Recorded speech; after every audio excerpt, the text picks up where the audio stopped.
Alok Pandey the GS का channel में आपका स्वागत है। अगर आपको यह वीडियो अच्छा लगे लाइक करें, सब्सक्राइब करें, शेयर भी करें। दोस्तों, आज का टॉपिक है सेक्युलरिज्म या पंथ निरपेक्षता। पंथ निरपेक्षता बहुत ही सोच समझ कर मैंने टॉपिक चुना है और इसको हम लोग लगभग प्रतिदिन अपने जीवन के चरण में, जीवन काल में प्रतिदिन, प्रति घंटे, प्रति माह कभी न कभी अवश्य सुनते हैं। और सेक्युलरिज्म शब्द बड़ा ही विवादास्पद है। ये अगर मैं कहूँ भारतीय परिप्रेक्ष्य में तो मुझे लगता है कि मैं गलत नहीं हूँ, लेकिन फिर भी सेक्युलरिज्म को मैं निष्पक्ष होकर जो ये वास्तविक शब्द है आज इसकी विवेचना करेंगे। कल सेक्युलरिज्म का भारत के संविधान के साथ क्या संबंध है, भारत के संविधान में इसको कहाँ कहाँ पर रखा गया है और क्यों रखा गया है, और भारत के संविधान के अनुच्छेद 25 के साथ इसे मैं जोड़ने का प्रयास करूँ। आज का जो टॉपिक है ये पंथ निरपेक्षता या सेक्युलरिज्म पर निर्भर है। संविधान के साथ इसके क्या संबंध हैं मैं कल बताऊंगा।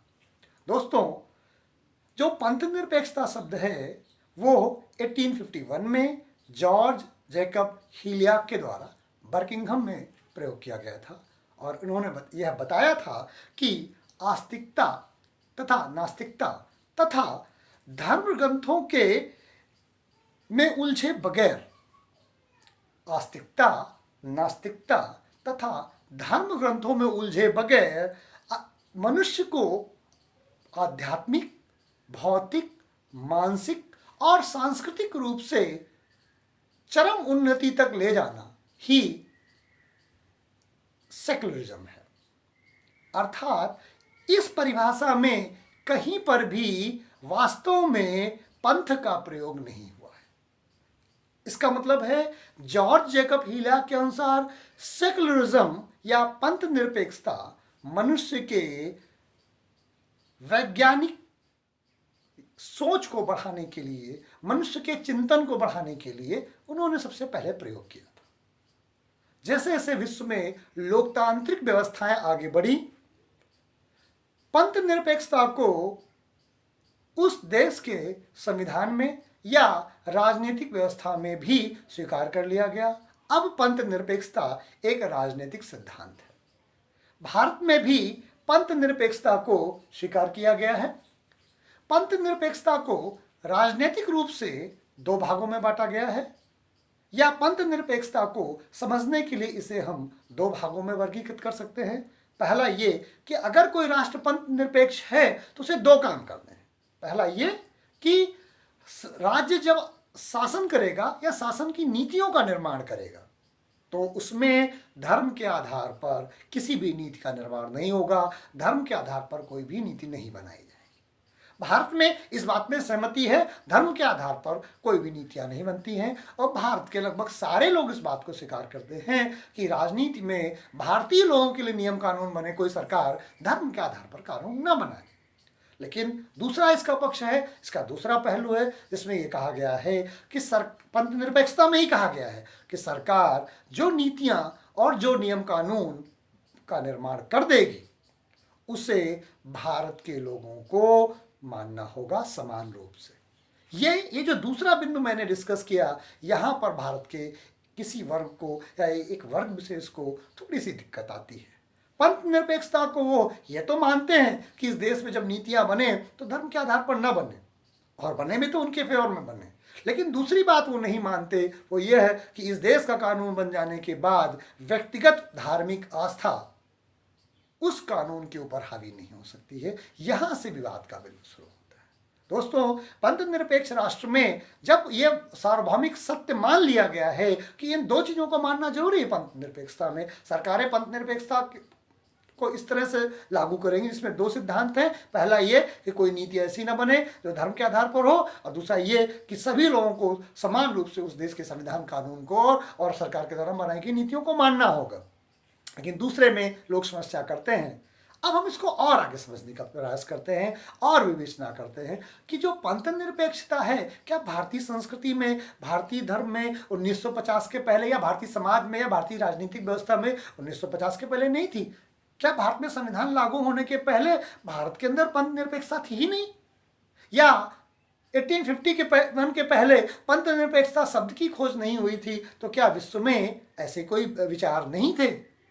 तो जब इस विवेचना पर अंदर जाते हैं तो हमें समझ में आता है कि पंथ निरपेक्षता कम से कम भारत के परिप्रेक्ष्य में कहें कि हमारे रग रग में है। हम भारतीय सदियों से पंथ निरपेक्ष हैं। क्यों? क्योंकि ज्यादातर बहुमत इस बात के लिए सक्षम है, या जो बहुमत धर्म है इस बात के लिए सक्षम है कि मनुष्य के चिंतन के विकसित करने के लिए, उसकी सोच को विकसित करने के लिए स्वतंत्र माहौल दिया जाए, वैज्ञानिक चिंतन को इसमें सम्मिलित किया जाए। भारतीय संस्कृति में इस बात को इतना महत्व दिया गया है कि खासकर जो बहुमत धर्म है उसमें इतना महत्व दिया गया है कि कोई भी व्यक्ति अपने धर्म के बनी हुई प्राचीन मान्यताओं को भी ठुकराकर उसके खिलाफ बोलकर एक नए सिद्धांतों का जन्म दे सकता है। उदाहरण स्वरूप वैदिक संस्कृति, वैदिक धर्म। इस धर्म में जब कमियां आई तो ये भारतीय चिंतन का ही परिणाम था कि बौद्ध धर्म और जैन धर्म और हजारों संप्रदाय, सैकड़ों संप्रदायों का उदय हुआ। क्यों? क्योंकि इस संस्कृति ने ये छूट दी थी कि मनुष्य के नैसर्गिक विकास के लिए मनुष्य अपने चिंतन को किसी भी रूप में सोच सकता है। जो जॉर्ज जेकब हिलियाक ने 1851 में परिभाषा दी थी कि जो सेकुलरिज्म है ये मानव के विकास के लिए, सेकुलरिज्म शब्द उन्होंने उस जगह पर प्रयोग किया था। दुर्भाग्य से भारत में सेकुलरिज्म का मतलब केवल किसी धर्म विशेष को ज्यादा समर्थन देने से जोड़ दिया गया है, जो कि मेरे विचार से ठीक नहीं है। सेकुलरिज्म का मतलब ये बिल्कुल नहीं है कि किसी धर्म विशेष को ज्यादा समर्थन दिया जाए या किसी धर्म विशेष को कम समर्थन दिया जाए। क्यों? क्योंकि अभी तक आपने देखा होगा कि सेकुलरिज्म की परिभाषा में ये कहीं नहीं है कि धर्म के आधार पर भेदभाव किया जाए, ना जॉर्ज जेकब हिलियाक की परिभाषा में, ना आधुनिक जो राजनीतिक सिद्धांत है उसमें। लेकिन वोट बैंक के चक्कर में लोगों को संतुष्ट किया जाता है और राजनीतिक रूप से उसका लाभ लेने का प्रयास किया जाता है, जो सेकुलरिज्म के साथ एक तरह का चांद में दाग की तरह है। सेकुलरिज्म शब्द, पंथ निरपेक्षता शब्द अपने आप में बुरा नहीं है, जैसा कि इस कुछ वर्षों से लग रहा है। पिछले 5, 7, 8 वर्षों से सेकुलरिज्म शब्द के साथ बहुत ज़्यादा खिलवाड़ हो रहा है। कारण यह है कि सेकुलरिज्म शब्द को भी व्यक्ति अपने अपने हितों के अनुरूप परिभाषित कर लेते हैं। इसकी सर्वमान्य परिभाषा को हम स्वीकार नहीं करते हैं, उसमें हम किंतु परंतु लगाते हैं। सेकुलरिज्म या कोई भी विचारधारा किंतु परंतु के साथ स्वीकार नहीं की जा सकती है। दोस्तों, इसको और अब एक नए आयाम में लेके जाते हैं कि सेकुलरिज्म या जो पंथ निरपेक्षता है ये स्वाभाविक रूप से किस तरह की चिंतन के साथ जुड़ी हुई है। दोस्तों, दुनिया में जितना मैं समझ पाया हूं 2 तरह के चिंतन हैं, अगर इनको बांटा जा सकता है। एक एकेश्वरवाद और दूसरा बहुदेववाद, पॉलीथिज्म एंड मोनोथिज्म। जो एकेश्वरवाद है, वादी संस्कृति है, वो संस्कृति कहती है कि उसके विचार ही सर्वश्रेष्ठ है और उसके द्वारा बताया गया मार्ग ही अच्छा है और उसके द्वारा तय किया गया ईश्वर ही इस धरती को चलाता है। ये एकेश्वरवाद है।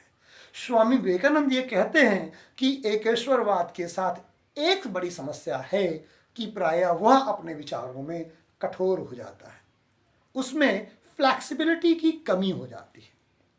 और आप सब जानते हैं जब विचार कठोर हो जाते हैं तो वो कट्टरता की तरफ जाते हैं, जो कि सेकुलरिज्म या पंथ निरपेक्षता के विचारधारा के मूल सिद्धांत के विपरीत है। इसीलिए अब हम दूसरी विचारधारा की तुलना करते हैं, जहां बहुदेववादी संस्कृति है, जहां एक से ज्यादा ईश्वर हैं, जहां आपको स्वतंत्र चिंतन है कि जितने बताए गए ईश्वर हैं उन ईश्वर से आप अपने चिंतन को प्रभावित नहीं पा रहे हैं, तो नए तरह का चिंतन भी स्वीकार कर सकते हैं, जहां खुद ही उनके पास सैकड़ों तरह के विचार होते हैं, सैकड़ों तरह की धार्मिक ईश्वर होते हैं। तो उस विचारधारा के साथ जब हम पंथ निरपेक्षता को जोड़ते हैं तो देखते हैं कि वो विचारधारा क्योंकि स्वयं को और दूसरे लोगों को यह आज़ादी देती है कि प्राचीन बताए गए उसकी विचारधाराओं से अगर वो सहमत नहीं है तो नए तरह का चिंतन वो कर सकते हैं। हमने पहले बताया जैसे बौद्ध धर्म और जैन धर्म वैदिक संस्कृति के विपरीत निकले और उसको भारतीय समाज ने स्वीकार किया। तो इस तरह से हम देखते हैं कि जो बहुदेववादी विचारधारा है, पॉलीथीजियम है, वो सेकुलरिज्म के ज्यादा करीब है। अब इन दोनों बातों को अगर हम जोड़ दें, यानी बहुदेववाद और पंथ निरपेक्षता, तो आप देखेंगे कि भारत चरित्र से ही पंथ निरपेक्ष है, क्योंकि भारत की जो बहुमत जनसंख्या है वर्तमान में 80% तक की जो जनसंख्या है वो बहुदेववाद को मानती है। इसलिए भारत में, जो मैं पहले से कह रहा था कि भारत चरित्र से ही पंथ निरपेक्ष है, और इसीलिए भारत के संविधान में मूल रूप से सेक्युलरिज्म शब्द का कहीं प्रयोग नहीं मिलता है।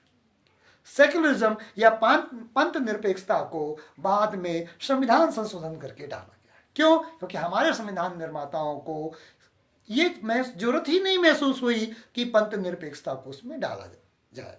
क्यों? क्योंकि भारत के रग रग में, कण कण में, भारत की जो बहुमत की जनता है उसके कण कण में बहुदेववाद है, और बहुदेववाद स्वाभाविक रूप से सेक्युलरिज्म को प्रश्रय देती है। अर्थात एकेश्वरवाद सेक्युलरिज्म को से दूर जाती है। अर्थात अगर हम देखें, पंथ निरपेक्षता और बहुदेववाद तथा पंथ निरपेक्षता और एकेश्वरवाद में पंथ निरपेक्षता और बहुदेववाद ज्यादा करीब हैं, और भारत इसीलिए स्वभाव से सेकुलर है, पंथ निरपेक्ष है।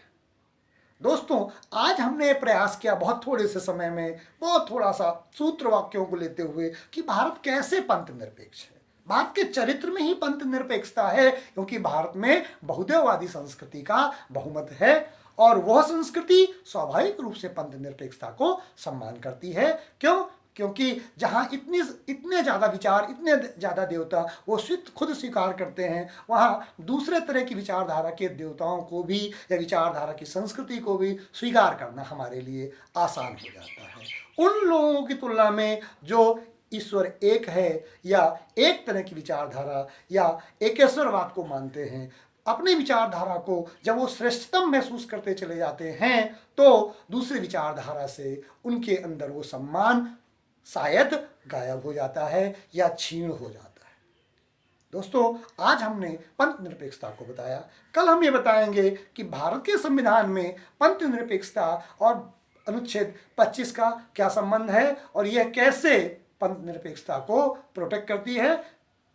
आज का वीडियो यही हम समाप्त करते हैं।